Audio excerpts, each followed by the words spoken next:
तो कहानी की शुरुआत में हमें एक छोटे से फैमिली को दिखाया जाता है। इसी के साथ दोस्तों रेडियो के जरिए हमें ये बताया जा रहा था जल्द ही इस शहर के ऊपर उल्का पिंड की बारिश होने वाली है। लेकिन वैज्ञानिकों का ये कहना था कि उल्का पिंड हमारे शहर के ऊपर से होकर के गुजर जाएगा और उल्का पिंड गिरने में अभी भी 24 घंटे बाकी है। अपने कॉलेज के पास पहुँच जाने के बाद लीरा कार से नीचे उतर जाती है। कॉलेज के अंदर जाने के बाद वो स्पोर्ट क्लास को ज्वाइन करती है। वो दौड़ने की प्रतियोगिता में शामिल हो करके तेज दौड़ करके इस रेस को आराम से जीतने वाली थी। लेकिन तभी अचानक से टॉम नाम करके एक इंसान फ्लेयर लेकर के उसके सामने आ जाता है चेस करने के लिए। और अब उस फ्लेयर को देखने के बाद लीरा रुक जाती है क्योंकि वो बहुत डर चुकी थी। यहाँ पर हमें मालूम चलता है कि लीरा को फ्लैट से बहुत डर लगता है और अब इसी वजह से वो इस रेस को हार जाती है। इसके बाद वो घर चली जाती है जहाँ हमें मालूम चलता है कि उसके भाई एगोर का आज जन्मदिन है। बाकी लोगों के साथ साथ लीरा भी यहाँ बैठी हुई थी लेकिन उसे कुछ खास मजा नहीं आ रहा था, इसलिए वो पार्टी को छोड़ करके यहाँ से चली जाती है। उसके जो सौतेले पिता हैं रॉबर्टो, उन्हें ये चीज देख करके थोड़ा बुरा लगता है। इसके बाद उसकी जो माँ थी कैली, वो लीरा को समझाने के लिए उसके पास जाती हैं। यहाँ पर हमें मालूम चलता है कि जो कैली है वो लीरा की सगी माँ है, लेकिन जो रोबर्टो है वो लीरा के सौतेले पिता हैं और उसका जो भाई है एगोर, वो भी रोबर्टो का बेटा है। अब इसके बाद हमें लीरा के असली पिता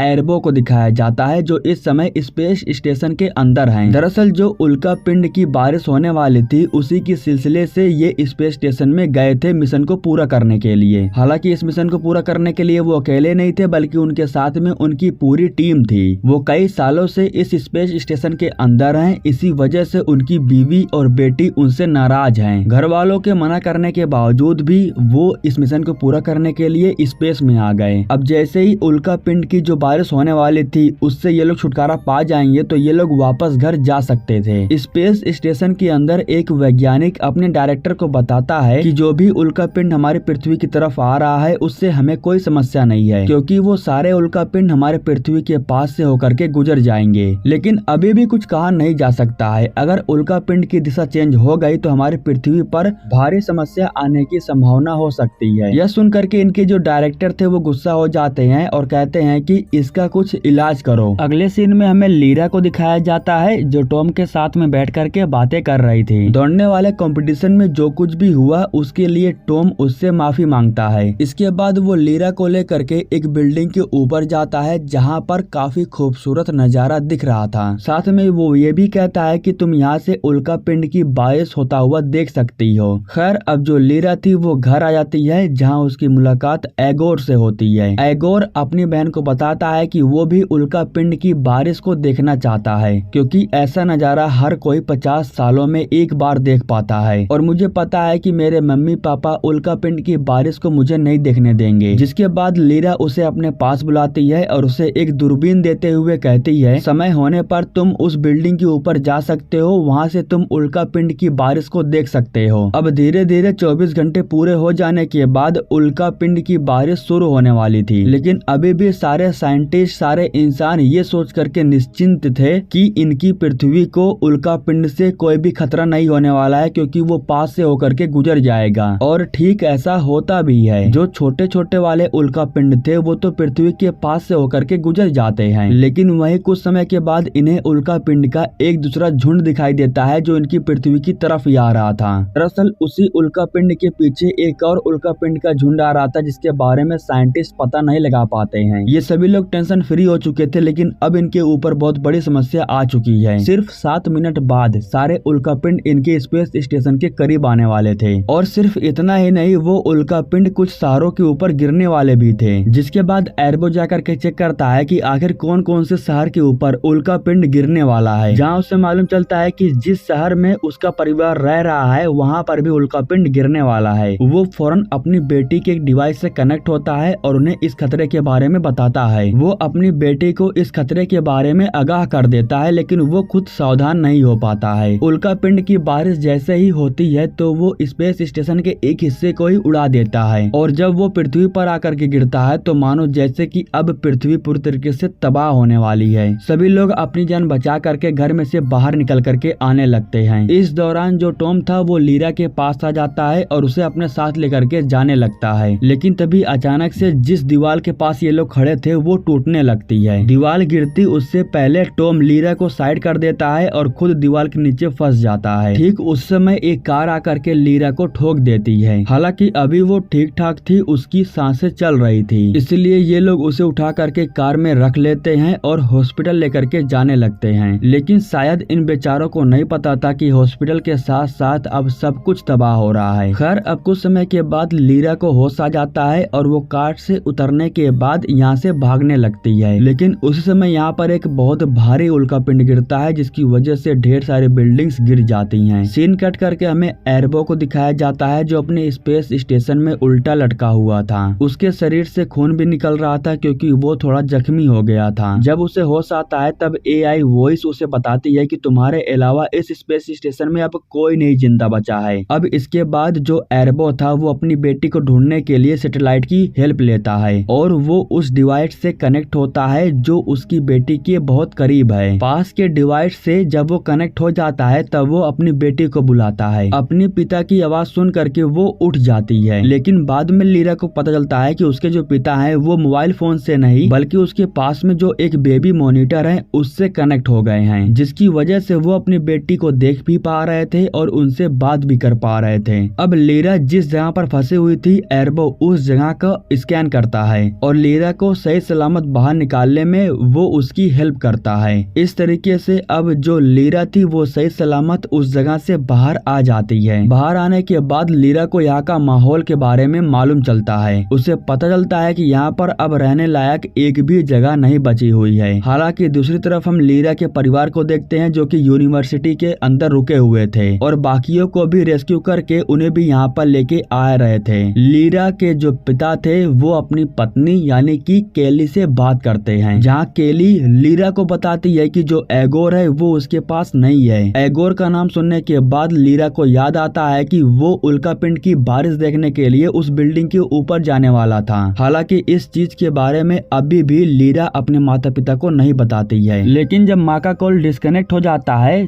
तब लीरा अपने पिता को बताती है कि इस समय एगोर उस बिल्डिंग के अंदर है क्योंकि मैंने ही खुद उसे वहाँ पर भेजा था उल्कापिंड की बारिश देखने के लिए। अब जो एर्बो था वो लीरा से कहता है कि तुम उस बिल्डिंग के पास मत जाना, मैं एगोर को बचाने की कोशिश कर रहा हूँ। लेकिन पिता के मना करने के बावजूद भी लीरा उस बिल्डिंग के पास जाने लगती है। ठीक उसी समय एर्बो का सारा सिस्टम बैठ जाता है जिसकी वजह से वो अपनी बेटी से डिस्कनेक्ट हो जाता है। AI वॉइस बताती है कि आपके स्पेस स्टेशन की जो बैटरी है वो खत्म हो चुकी है। बैटरी बैकअप रखा हुआ है जिसे जा करके आपको जोड़ना होगा, लेकिन आप उसे जा करके जोड़ नहीं सकते हो क्योंकि स्पेस स्टेशन के बीच वाला हिस्सा टूट गया है और बैटरी को स्पेस स्टेशन के दूसरी तरफ रखा गया है जहाँ पर जाना बहुत मुश्किल है। अब जैसे कि जो लीरा थी उसके पिता ने उसे बिल्डिंग के पास जाने से मना किया था, लेकिन फिर भी वो बिल्डिंग के अंदर चली जाती है। बिल्डिंग के अंदर जाने के बाद जब वो एगोर को पुकारती है तब एगोर चिल्ला करके बताता है कि वो इस समय बिल्डिंग के ऊपर के साइड में फंसा हुआ है। इधर हमें स्पेस स्टेशन में एर्बो को दिखाया जाता है जो वायर को लेकर के इस स्टेशन के दूसरी तरफ जा रहा था उसे बैटरी से जोड़ने के लिए ताकि वो सिस्टम को चालू कर सके। हालांकि AI वॉइस उसे बार बार ये काम करने से मना कर रही थी क्योंकि खतरा काफी ज्यादा था, लेकिन खतरे से ज्यादा उसे अपनी बेटी की परवाह थी। वो दूसरी तरफ पहुंच जाने के बाद वायर को ले जाकर के बैटरी से जोड़ देता है और कनेक्शन को ऑन कर देता है, जिसकी वजह से सिस्टम ऑन हो जाता है और उसके बाद वो वापस अपने स्पेस स्टेशन में आ जाता है। सिस्टम को चालू कर लेने के बाद जब वो दोबारा बेबी मॉनिटर से कनेक्ट होता है तब उसे मालूम चलता है कि उसकी जो बेटी है वो